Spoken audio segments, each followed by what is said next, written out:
பார்க்கிறோம். தேர்தல் நேரத்தில் நம்முடைய முதலமைச்சர் மக்களை சந்தித்து என்னென்ன வாக்குறுதி கொடுத்தாரோ, மகளிருக்கு உரிமை தொகை 1000 ரூபாய் தருகிறேன் என்று சொன்னார்கள்.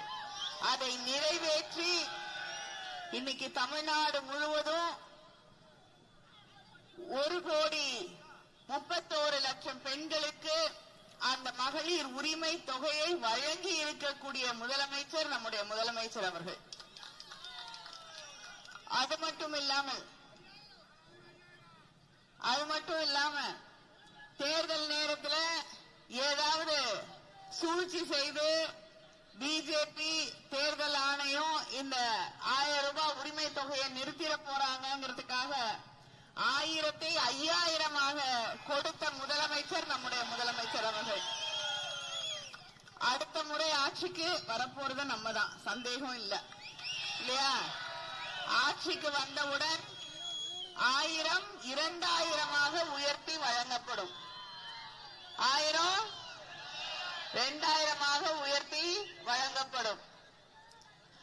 அதுபோல நம்முடைய வீட்டு பிள்ளைங்க படிக்கிறதுக்காக புதுமை பெண் தமிழ் புதல்வன் என்ற திட்டங்களின் வழியாக கல்லூரியில படிக்கக்கூடிய மாணவர்களுக்கு 1000 ரூபாய் மாதம் வழங்கி கொண்டிருந்தார்கள். அடுத்த ஆட்சி இன்னும் 1 மாசத்துல 2 மாசத்துல நம்ம ஆட்சி வந்துரும். வந்த உடனே முதலமைச்சர் அதை 1500 ரூபாயாக உயர்த்தி வழங்குவேன் என்று அறிவித்திருக்கிறார்கள்.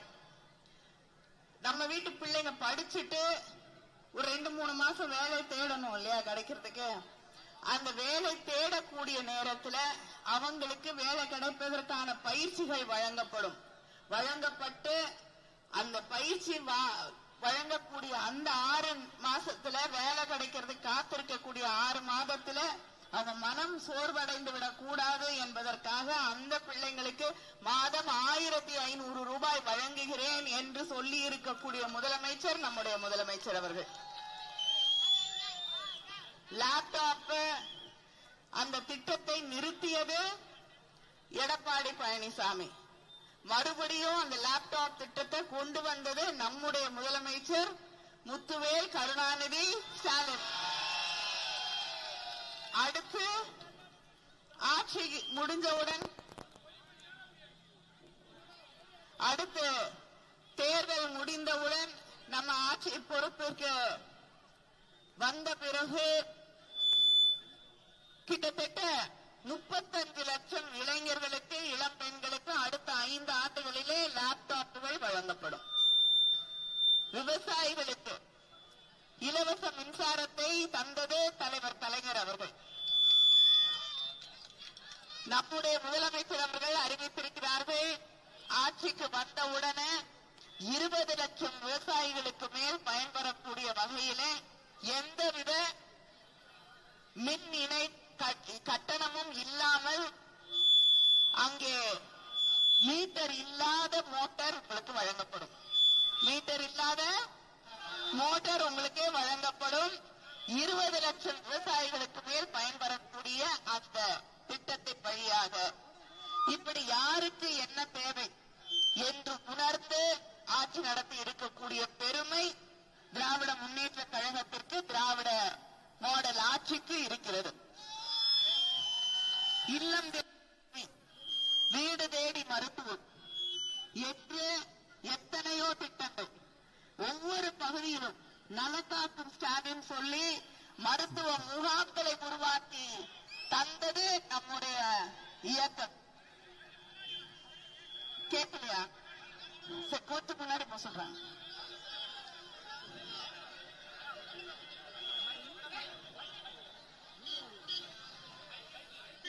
மைக்ல தாங்க பேசுறேன். இல்ல நான் உள்ள இருக்க மைக் இருக்கா? அதையும் ஆன் பண்ண முடியுமா? இருங்க.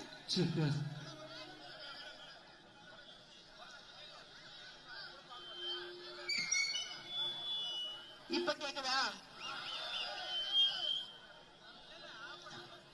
நலங்காக்கும் ஸ்டாலின் என்று மருத்துவ வசதிகளை எல்லாம் பெரிய பெரிய மருத்துவமனைகளில் கிடைக்கக்கூடிய அத்தனை மருத்துவ பரிசோதனைகளும் நீங்க வாழக்கூடிய பகுதிக்கே கொண்டு வந்த கட்சி திராவிட முன்னேற்ற கழகம். நம்முடைய முதலமைச்சர் அந்த தளபதி அவர்களுடையது. தாயுமானவர் திட்டத்தின் வழியாக வயதானவர்களுக்கு, மாற்றுத்திறனாளிகளுக்கு வீடு தேடி கொண்டு வந்து ரேஷன் பொருட்களை தந்தது திராவிட முன்னேற்ற கழகம். இப்படி இத்தனை சாதனைகளையும் செய்துவிட்டு தலை நிமிர்ந்து வந்து உங்களிடம் கேட்கிறோம், எங்களுக்கு உதயசூரியன் சின்னத்திலே வாக்களித்து வெற்றி பெற செய்யுங்கள், செய்யுங்கள், செய்யுங்கள் என்று உங்களை கேட்கிறோம். நமக்கு எதிரணியில் இருக்கக்கூடியவங்க தமிழ்நாட்டுக்கு கிள்ளி கூட கொடுக்கறது இல்லை எதையும். அவங்களோடதான் எடப்பாடி பழனிசாமி கூட்டணி வைத்திருக்கிறார். கைகோர்த்து நின்று கொண்டிருக்கிறார் எடப்பாடி பழனிசாமி. பட்ஜெட் போடுறாங்க டெல்லியில. பட்ஜெட்ல தமிழ்நாட்டுடைய பேர் கூட கிடையாது. அப்படிப்பட்ட ஒரு பட்ஜெட். நம்முடைய முதலமைச்சர் மதுரைக்கு மெட்ரோ ரயில் திட்டம், கோவைக்கு மெட்ரோ ரயில் திட்டம் வேணும்னு கோரிக்கை வைக்கிறார்கள். உங்களுக்கு ஜனத்தொகை பத்தாது, நாங்க கொடுக்க முடியாதுன்னு பதில் சொல்றாங்க. ஆனா மகாராஷ்டிரால இருந்து முதலமைச்சராக இருக்கக்கூடிய தேவேந்திர பட்னவிஸ் மதுரைக்கு வந்து இருக்கக்கூடிய ஒருவருக்கு பிரச்சாரம் செய்கிறார்.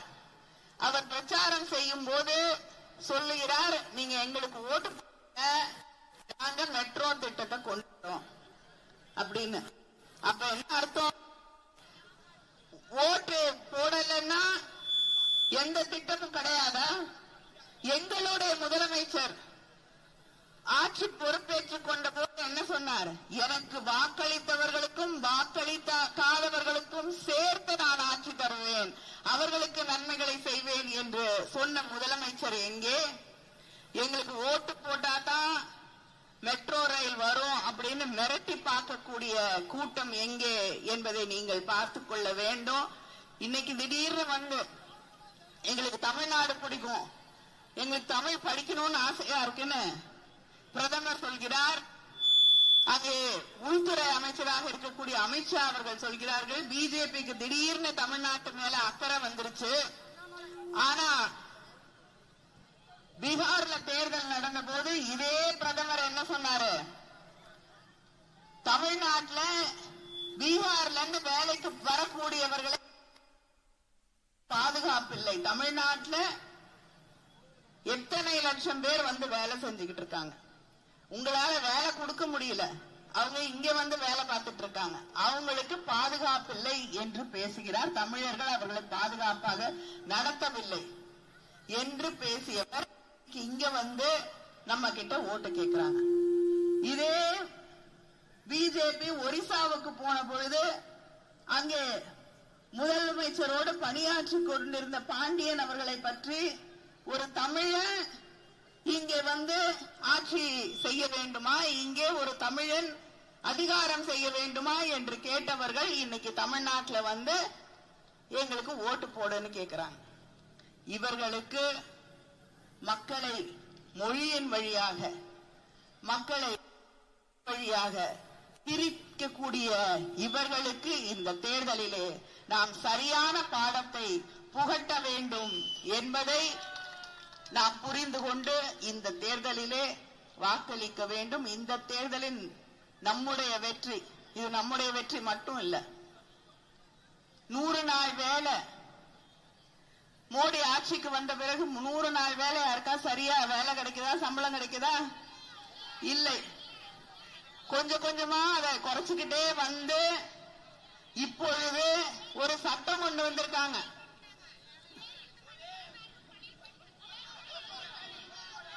ஏன்னா அவங்களுக்கு இந்த திட்டத்தையே நிறுத்திடணும். இப்ப சட்டம் கொண்டு வந்திருக்காங்க. டெல்லியில உட்கார்ந்துகிட்டு முடிவு பண்ணுவாங்களாம். தமிழ்நாட்டுல அரூர் பக்கத்துல இருக்கக்கூடிய ஒரு கிராமத்துல யாருக்கு வேலை கொடுக்கணும், என்ன வேலை கொடுக்கணும், எவ்வளவு சம்பளம் கொடுக்கணும்னு அவங்க முடிவு பண்ணுவாங்க. அதுக்கான நிதியையும் கொடுக்க மாட்டாங்க. இவர்களோடுதான் எடப்பாடி கூட்டணி வைத்துக் கொண்டு தன்னுடைய தேர்தல் அறிக்கையில சொல்றாரு, 100 நாள் வேலைய 150 நாளாக நான் மாத்துவேன்னு. 100 நாள் வேலை கொடுக்கறதுக்கே வழி இல்லை. அதை எதிர்த்து சட்டம் கொண்டு வந்திருக்கவங்கள எதிர்த்து கேள்வி கேட்கறதுக்கு தைரியம் கிடையாது. கை கட்டிக்கிட்டு நிக்கிறாரு. அவங்க பக்கத்துல கொண்டு போய் கட்சியை அங்கே அடமானம் வைத்திருக்கக்கூடியவர் தான் எடப்பாடி பழனிசாமி அவர்கள். இன்னைக்கு மக்களுக்காக எதையும் எதிர்த்து கேட்காமல் தன்னை மட்டும் காப்பாத்திக்கிட்டா போதும் கூடியவர் அந்த கூட்டணியிலே தன்னை இணைத்துக் கொண்டிருக்கிறார். அவருக்கும் சரியான பாடத்தை, மக்களுக்கு எதிராக இருக்கக்கூடிய ஒன்றிய பிஜேபி ஆட்சிக்கும் சரியான பாடத்தை இந்த தேர்தலிலே நாம் சொல்லித்தர வேண்டும். நம்முடைய ஆட்சி மறுபடியும் தமிழ்நாட்டிலே வர வேண்டும். வரும்போது இங்கே இருக்கக்கூடிய சகோதரிகள் ஆவலோடு எதிர்பார்க்கக்கூடிய 8000 ரூபாய்,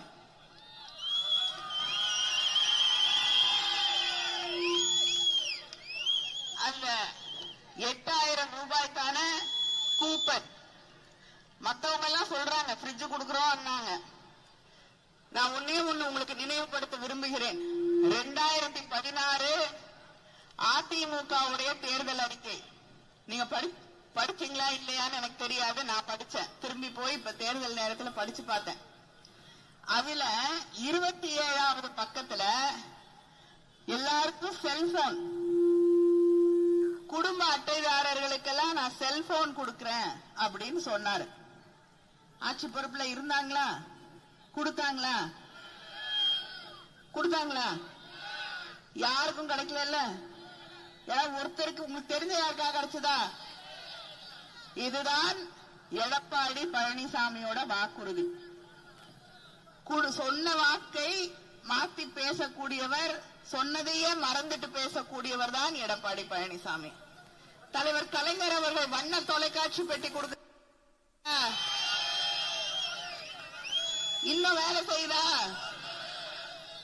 நம்ம இப்ப புது டிவி எல்லாம் வாங்குறோம், பிளாட் ஸ்கிரீன் அது இதுன்னு. 2 வருஷம் கூட வேலை செய்ய மாட்டேங்குது. மாற்ற வேண்டி இருக்கு. ஆனா தலைவர் கலைஞர் அவர்கள் தந்த தொலைக்காட்சி எப்படி அவர் தமிழ்நாட்டில் இருக்கக்கூடிய மக்களின் மனதிலே வாழ்ந்து கொண்டிருக்கிறாரோ அதே போல அந்த தொலைக்காட்சி இன்னைக்கும் இயங்கிக் கொண்டிருக்கிறது. நம்முடைய முதலமைச்சர் அதே வழியிலே மக்களுக்கு தந்த அத்தனை வாக்குறுதிகளையும் நிறைவேற்றி தந்திருக்கக்கூடிய முதலமைச்சர். அதனால எடப்பாடி மாதிரி நான் ஃப்ரிட்ஜ் கொடுப்பேன், உங்க வீட்டுல ஒரு எனக்கு கவலை இல்லை, நான் இன்னொரு ஃப்ரிட்ஜ் கொடுப்பேன்னு சொல்லல. 8000 ரூபாய் கூப்பன் கொடுக்கிறேன்.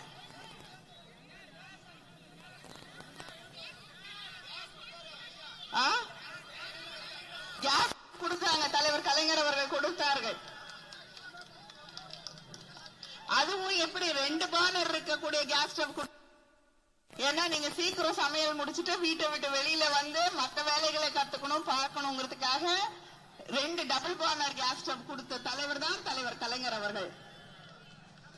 நம்முடைய முதலமைச்சர் அண்ணன் தளபதி அவர்கள் உங்களுக்கு என்ன தேவையோ நீங்க வாங்கிக்கணும், கொண்டு வந்து திணிக்க மாட்டோம்.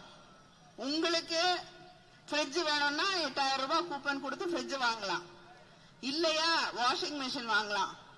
அதுவும் வேண்டாமா கிரைண்டர் வாங்கலாம்.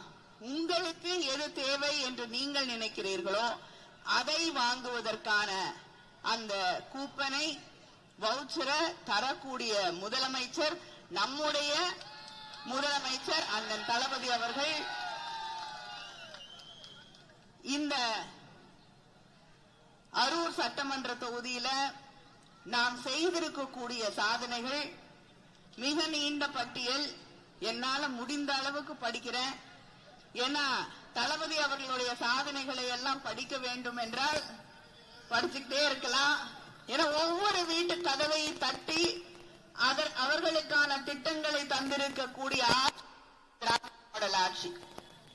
யாரும் இந்த ஆட்சியில பயன்பெறவில்லை என்று சொல்ல முடியாத அளவிற்கு திட்டங்களை தந்திருக்கக்கூடிய ஆட்சி நம்முடைய முதலமைச்சர் அண்ணன் தளபதி அவர்களுடைய ஆட்சி.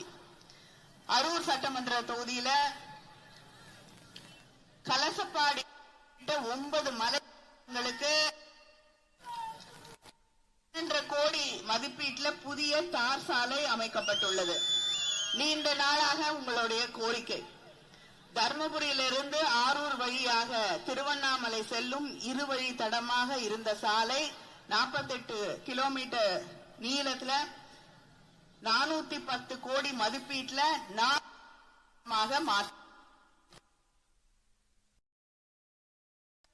டெல்லி மதுரை கூட்டு குடிநீர் திட்டம் நிறைவேற்றப்பட்டுள்ளது.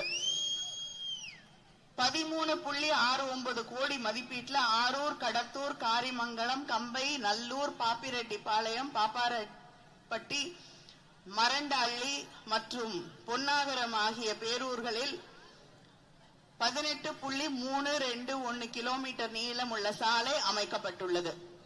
அரூர் அரசு தலைமை மருத்துவமனை வளாகத்திலே 12.51 கோடி மதிப்பீட்டுல சிறப்பு பிரிவு மருத்துவமனை கட்டடம் கட்டப்பட்டு வருகிறது. ஈச்சம்பாடி அணைக்கட்டிலிருந்து பாசனத்திற்கு பயன்படுத்தப்படும் வலது மற்றும் இடது கால்வாய் 9.50 கோடி மதிப்பீட்டில் சரி செய்யப்பட்டு வருகிறது. புதிதாக அரசு தொழில்துறை பயிற்சி நிறுவனம் அமைக்க 6.8 கோடி மதிப்பீட்டில் டெண்டர் முடிக்கப்பட்டு பணிகள் நடைபெற்று வருகிறது. சித்தேரி முதல் மண்ணூர் வரையில 11 கிலோமீட்டர் நீளத்திற்கு புதிய சாலை அமைக்க நிதி ஒதுக்கீடு செய்யப்பட்டுள்ளது. கோட்டப்பட்டி முதல் சிட்லிங் வரையில 8.5 கிலோமீட்டர் நீளத்திற்கு புதிய சாலை அமைக்க நிதி ஒதுக்கீடு செய்யப்பட்டுள்ளது. தத்துனஹள்ளி முதல் அம்மாபாளையம் வரை 2 கிலோமீட்டர் நீளத்திற்கு புதிய சாலை அமைக்க நிதி ஒதுக்கீடு செய்யப்பட்டிருக்கிறது. ஆதி திராவிடர் மற்றும் பழங்குடியினர் நலத்துறை சார்பிலே கலசப்பாடி 3.6 கோடி மதிப்பீட்டில் புதிய பள்ளி கட்டடம் மற்றும் அறிவியல் ஆய்வு கூடம் கட்டப்பட்டு வருகிறது. இப்படி இந்த பகுதியில இன்னும் நிறைய இருக்கு. இத்தனை திட்டங்களை சாதனைகளை செய்து கொடுத்துவிட்டு வந்து உங்களிடம் உதயசூரியன் சின்னத்திலே வாக்களிக்க வேண்டும். வேட்பாளர் சண்முகம் அவர்களை வெற்றி பெற செய்ய வேண்டும் வேண்டும் வேண்டும் என்று உங்களையெல்லாம் வேண்டி கேட்டுக்கொள்கிறேன். மறவாதீர்கள். உதயசூரியன் சின்னத்திலே வாக்களித்து தமிழ்நாட்டை காக்க வேண்டிய கடமை